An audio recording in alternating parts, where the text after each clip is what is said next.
femmes doivent se situer entre 22% et 35% en fonction de l'âge aussi. Pour les hommes, c'est entre 8% et 24%.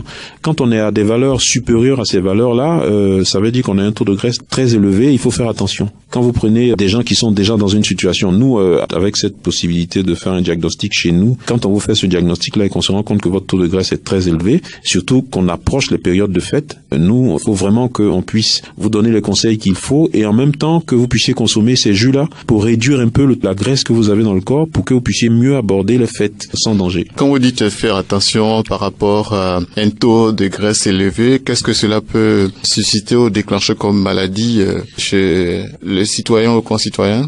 Oui, voilà, quelqu'un qui est déjà en surpoids ou qui est déjà en obésité, soit modéré, sévère ou morbide. Si il a un taux de graisse élevé, il risque d'avoir un AVC, il risque une maladie cardiovasculaire, il risque le diabète, l'hypertension, un taux de cholestérol très élevé. Voilà, il y a tous ces risques-là qui pourraient aggraver sa situation.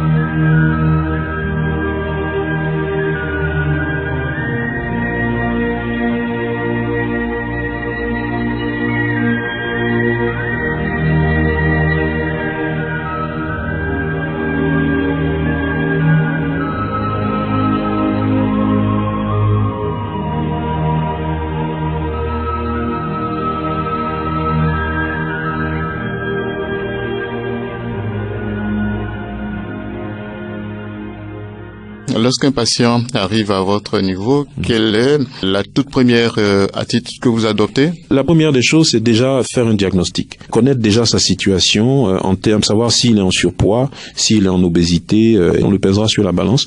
Donc on aura ces informations-là. On pourra lui donner la valeur de son poids idéal. Et en plus, la balance nous permettra de voir un peu la valeur en matière de graisse dans le corps. Si cette valeur est haute, est forte, on lui donnera les conseils qu'il faut pour que cette valeur-là diminue.